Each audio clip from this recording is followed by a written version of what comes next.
നമസ്കാരം, കർമ്മ ന്യൂസിലേക്ക് സ്വാഗതം. രണ്ടാം ബാർക്കോഴ കേസിൽ കേന്ദ്ര ഏജൻസികളുടെ അന്വേഷണം അനിവാര്യമെന്ന് BJP സംസ്ഥാന അധ്യക്ഷൻ കെ സുരേന്ദ്രൻ. ക്രൈംബ്രാഞ്ച് അന്വേഷണം നടത്തിയതുകൊണ്ട് കാര്യമില്ല. ക്രൈംബ്രാഞ്ചിൻ്റെ അന്വേഷണത്തിൽ സത്യങ്ങൾ പുറത്തുവരില്ലെന്നും കെ സുരേന്ദ്രൻ വ്യക്തമാക്കി. വലിയ തോതിൽ നേതാക്കന്മാർക്ക് പങ്കുള്ളതാണ് ബാർക്കോഴ കേസ്. ബാർക്കോഴ കേസുമായി ബന്ധപ്പെട്ട തെളിവുകൾ പുറത്തുവന്ന സാഹചര്യത്തിൽ സർക്കാരിനോ മന്ത്രിമാർക്കോ വകുപ്പിനോ പങ്കില്ലെന്നാണ് മന്ത്രിമാർ നുണപ്രചരണം നടത്തുന്നത്. എക്സൈസ് വകുപ്പോ ടൂറിസം വകുപ്പോ അറിയാതെ എങ്ങനെയാണ് ഓൺലൈൻ യോഗം നടക്കുന്നതെന്നും കെ സുരേന്ദ്രൻ ചോദിച്ചു. എക്സൈസ് വകുപ്പിനും ടൂറിസം വകുപ്പിനും ഇക്കാര്യത്തിൽ കൃത്യമായ പങ്കുണ്ടെന്നും അദ്ദേഹം വ്യക്തമാക്കി. മന്ത്രി മുഹമ്മദ് റിയാസ് എല്ലാ വകുപ്പുകളെയും കൈയിട്ട് വാരുകയാണ്. മുഹമ്മദ് റിയാസിൻ്റെ കയ്യിലാണ് ഭരണചക്രം. ഒരു സൂപ്പർ മുഖ്യമന്ത്രിയാണ് മുഹമ്മദ് റിയാസ്. മുഹമ്മദ് റിയാസ് നിഴൽ മുഖ്യമന്ത്രിയായി കേരളത്തിൻ്റെ ഭരണം നടത്തുകയാണ്. സ്വാഭാവികമായും രണ്ടാം ബാർക്കോഴ ആരോപണം ഉയർന്നപ്പോൾ തന്നെ എല്ലാവർക്കും ഉണ്ടായ ഒരു സംശയം എന്നത്, എന്തിനാണ് അബ്കാരി നയത്തിൽ അല്ലെങ്കിൽ മദ്യ നയ പരിഷ്കരണത്തിന് വേണ്ടിയുള്ള യോഗത്തിൽ ടൂറിസം വകുപ്പ് ഇടപെടുന്നത്? ടൂറിസം കേന്ദ്രങ്ങളിൽ ബിയർ യഥേഷ്ടം വിളമ്പണമെന്നും അതിനുള്ള ലൈസൻസ് നൽകണമെന്നുമുള്ള ആവശ്യം കുറേ കാലങ്ങളായി ടൂറിസം വകുപ്പ് ഉന്നയിക്കുന്നുണ്ട്. മന്ത്രി മുഹമ്മദ് റിയാസ് തന്നെ ഇത് പലതവണ ആവശ്യപ്പെട്ടതാണ്. അത് സംബന്ധിച്ച് ഏകദേശം തത്വത്തിലൊരു തീരുമാനം ആയതുമാണ്.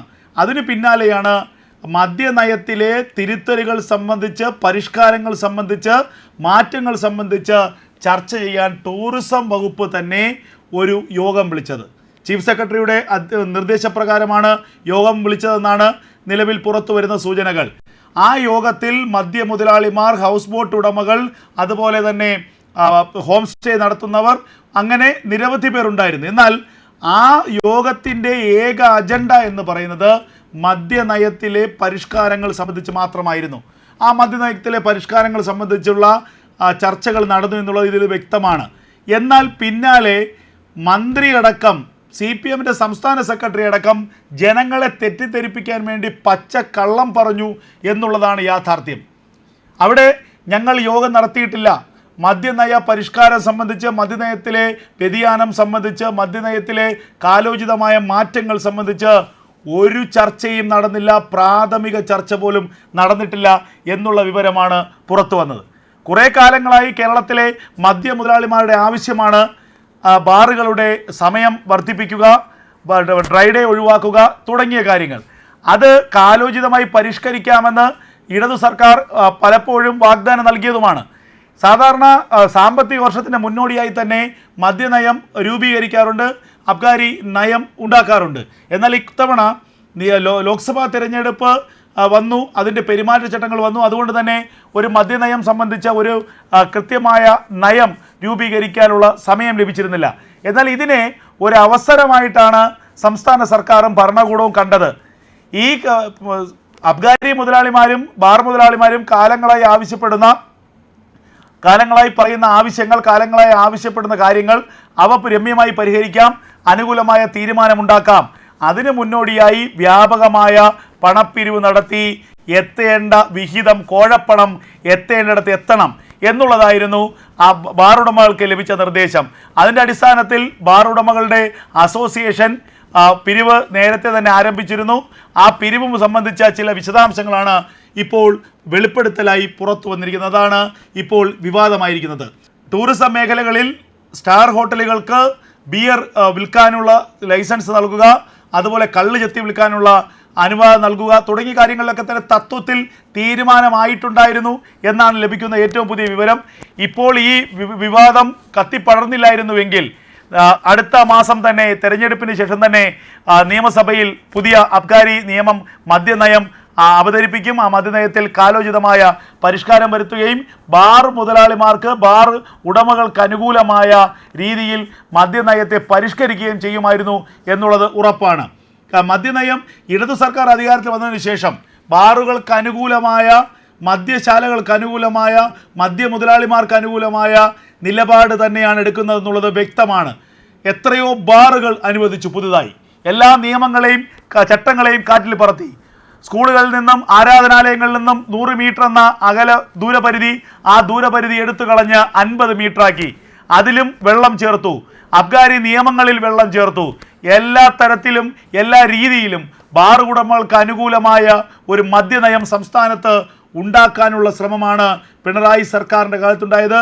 രണ്ടാം പിണറായി സർക്കാരിൻ്റെ കാലത്ത് അത് ശക്തമായി ബാറുകൾക്ക് അനുകൂലം തന്നെയായിരുന്നു എന്നുള്ളതിന് നിരവധി തെളിവുകളുണ്ട്. അതിന് പിന്നാലെയാണ് ഇപ്പോൾ ഡ്രൈ ഡേ അടക്കമുള്ളവ എടുത്തു കളയാനുള്ള തീരുമാനം.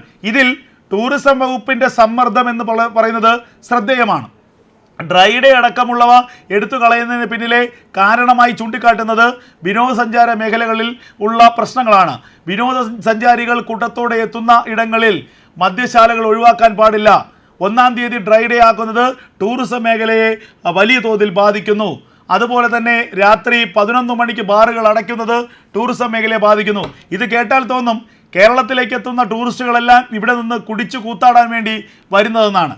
ഇതിനേക്കാൾ നല്ല മദ്യം ലഭിക്കുന്ന, ഇതിനേക്കാൾ നല്ല സൗകര്യങ്ങളുള്ള സ്ഥലങ്ങളിൽ നിന്ന് വരുന്ന ടൂറിസ്റ്റുകൾക്ക് ഇവിടെ മദ്യം ലഭിക്കാത്തത് കൊണ്ട് അവർ ഇവിടെ നിന്ന് തിരിച്ചു പോകുമെന്നോ അല്ലെങ്കിൽ ഇവിടെ ഉപേക്ഷിക്കുമെന്നോ നമുക്ക് കരുതാനാകില്ല. അപ്പോൾ കേരളത്തിലേക്ക് വരുന്ന ടൂറിസ്റ്റുകളെപ്പോലും അവഹേളിക്കുന്ന തരത്തിൽ അവരുടെ ചുമലിൽ ചാരിയാണ് കേരളത്തിലെ മദ്യനയത്തിൽ വെള്ളം ചേർക്കാനുള്ള ശ്രമം ഈ ഇടതു സർക്കാർ നടത്തുന്നത്. അപ്പോൾ ഉയരുന്ന സംശയം, നേരത്തെ കെ സുരേന്ദ്രൻ ആരോപിച്ചതുപോലെ തന്നെ മദ്യനയവുമായി ബന്ധപ്പെട്ട ഒരു ചർച്ച എന്തിനാണ് ടൂറിസം വകുപ്പ് മുൻകൈ എടുത്ത് നടത്തുന്നത്? ടൂറിസം വകുപ്പിൽ എന്തിനാണ് ഇത്രത്തോളം തിടുക്കം? ഈ മദ്യനയത്തിൽ കാതലായ മാറ്റം വരുത്തണമെന്ന് ടൂറിസം വകുപ്പ് ശഠിക്കേണ്ട കാരണം എന്താണ്? അവിടെയാണ് ഈ ഉയർന്ന ആരോപണങ്ങളൊക്കെ തന്നെ വ്യക്തമാകുന്നത്. മന്ത്രി മുഹമ്മദ് റിയാസിൻ്റെ പ്രത്യേക താല്പര്യപ്രകാരമാണ് മദ്യ മുതലാളിമാർക്ക് അനുകൂലമായ ഒരു നയമാറ്റത്തിന് സർക്കാർ തീരുമാനിച്ചത്. മദ്യ മുതലാളിമാരുമായി ചർച്ച ചെയ്തിട്ടുള്ളത് മുഹമ്മദ് റിയാസാണെന്ന ആക്ഷേപം BJP അടക്കം ഉന്നയിക്കുകയും ചെയ്യുന്നു. അതിനുശേഷമാണ് MP രാജേഷ് അടക്കം ഇത്തരത്തിൽ പ്രാഥമികമായ ചർച്ച പോലും നടന്നിട്ടില്ല എന്ന് പച്ചക്കള്ളം പറയുന്നത്. മുഖ്യമന്ത്രിക്ക് അറിവുണ്ട്, MP രാജേഷിന് അറിവുണ്ട്, മന്ത്രി മുഹമ്മദ് റിയാസിന് അറിവുണ്ട്. മുഹമ്മദ് റിയാസിൻ്റെ താല്പര്യപ്രകാരമാണ് ഈ ചർച്ചകൾ നടന്നത് എന്നുള്ള ഗുരുതരമായ ആരോപണമാണ് ഇപ്പോൾ കെ സുരേന്ദ്രൻ ഉന്നയിക്കുന്നത്. ഡൽഹിയിൽ അരവിന്ദ് കെജ്രിവാൾ അറസ്റ്റിലായതിന് സമാനമായ മദ്യനയ അഴിമതിയാണ് കേരളത്തിൽ നടന്നതെന്നുള്ള ഗുരുതരമായ ആരോപണം പ്രതിപക്ഷം ഉന്നയിക്കുന്നു. എന്തായാലും ഈ വിവാദം പുറത്തു വന്നതിന് പിന്നാലെ പച്ചക്കള്ളം പറഞ്ഞ് ജനങ്ങളെ തെറ്റിദ്ധരിപ്പിക്കാനുള്ള ശ്രമമാണ് മുഖ്യമന്ത്രിയുടെയും CPM സംസ്ഥാന സെക്രട്ടറിയുടെയും മന്ത്രിയുടെയും ഒക്കെ ഭാഗത്തു നിന്ന് ഉണ്ടായത്. ഓരോ കള്ളങ്ങളും പൊളിയുന്നു, ഓരോ കള്ളങ്ങളും പൊളിക്കുന്ന തെളിവുകൾ പുറത്തു വരുന്നു. അപ്പോഴൊക്കെയും അതിനെ മറികടക്കാൻ മറ്റൊരു കള്ളം പറഞ്ഞുകൊണ്ട് രംഗത്ത് വരികയാണ് കേരളത്തിലെ ഉത്തരവാദിത്തപ്പെട്ട വകുപ്പുകളിലിരിക്കുന്ന കസേരകളിലിരിക്കുന്ന മന്ത്രിമാരും ഉദ്യോഗസ്ഥരും ഒക്കെ തന്നെ. ഉമ്മൻചാണ്ടിയുടെ കാലഘട്ടത്തിൽ കെ ബാബുവിനെതിരെയും KM മാണിക്കെതിരെയും ആരോപണമുയർന്ന 1-ാം ബാർക്കോഴ കേസിനേക്കാൾ വലുതാണ് 2-ാം ബാർക്കോഴ കേസെന്നും ഈ ബാർക്കോഴയെക്കുറിച്ച് കേന്ദ്ര ഏജൻസികൾ അന്വേഷണം നടത്തണമെന്നും BJP ആവശ്യപ്പെടുന്നുണ്ട്. കേരളത്തിലെ ക്രൈംബ്രാഞ്ച് അന്വേഷണം നടത്തി കഴിഞ്ഞാൽ യാഥാർത്ഥ്യം പുറത്തു വരില്ല എന്നുള്ള വിഷയമാണ് ഇപ്പോൾ ഉയർന്നു കേൾക്കുന്നത്. എന്തായാലും വലിയ രീതിയിൽ പ്രക്ഷോഭം സംഘടിപ്പിക്കാനുള്ള ഒരുക്കത്തിലാണ് കേരളത്തിലെ BJPയും മുഖ്യപ്രതിപക്ഷമായ കോൺഗ്രസ് അടക്കമുള്ള രാഷ്ട്രീയ പാർട്ടികളും. പിണറായി സർക്കാരിനെതിരെ കിട്ടിയ വലിയ ഒരു അഴിമതി, ഒരവസരം, ആ അവസരത്തെ പരമാവധി പ്രയോജനപ്പെടുത്തുകയാണ് BJPയുടെ ലക്ഷ്യം. കേന്ദ്ര ഏജൻസികളുടെ ഇടപെടൽ ഈ അന്വേഷണത്തിൽ, ഈ കേസിൽ ഉണ്ടാകാനുള്ള സാധ്യതയുണ്ട്. ആദായനികുതി വകുപ്പിൻ്റെ ഇടപെടൽ ഇതിനകം തന്നെ ഉണ്ടായിട്ടുണ്ട്. വലിയ തോതിൽ സാമ്പത്തിക ഇടപാടുകൾ, പണപ്പിരിവ് നടന്നിട്ടുണ്ട് എന്നുള്ള വിവരങ്ങളുടെ അടിസ്ഥാനത്തിലാണ് ആദായനികുതി വകുപ്പ് ഈ കേസുമായി ഇപ്പോൾ ബന്ധപ്പെട്ട് പരിശോധനകൾ ആരംഭിക്കുന്നത്. ഏതെങ്കിലും തരത്തിൽ കള്ളപ്പണത്തിൻ്റെ ഇടപാട് നടന്നിട്ടുണ്ടോ എന്ന് പരിശോധിക്കുകയാണ്. അതുണ്ട് എന്ന് സംശയമുണ്ടാകുന്ന പക്ഷം തന്നെ ED ഈ കേസിൽ അന്വേഷണം ആരംഭിക്കും. EDയുടെയും ആദായനികുതി വകുപ്പിൻ്റെയൊക്കെ അന്വേഷണം ഈ കേസിൽ വരുന്നത് ഈ കേസിൻ്റെ വ്യാപ്തി വലുതാക്കും. സംസ്ഥാന സർക്കാരിലെ ചില ഉന്നതർക്ക് വേണ്ടിയാണ് ബാർ ഉടമകൾ പണപ്പിരിവ് നടത്തിയത് എന്നുള്ള വിവരമാണിപ്പോൾ അന്വേഷണ സംഘത്തിന് ലഭിച്ചിരിക്കുന്നത്. ഇടതുപക്ഷ അനുകൂലിയും ഇടതുപക്ഷ മന്ത്രിമാരുമായി അടുത്ത ബന്ധമുള്ള ആളുമാണ് ബാർ അസോസിയേഷൻ്റെ സംസ്ഥാന president V. Sunilkumar. Hockey association പ്രസിഡന്റാണ്, ഒളിമ്പിക്സ് അസോസിയേഷൻ്റെ പ്രസിഡന്റാണ്. അപ്പോൾ ഇദ്ദേഹം മുഖാന്തിരാണ്, ഇദ്ദേഹം ഇടനിലക്കാരനായിക്കൊണ്ടാണ് ഇപ്പോൾ ഈ സാമ്പത്തിക പിരിവ് നടന്നിട്ടുള്ളത് എന്നുള്ള വിവരമാണ് പുറത്തു വരുന്നത്.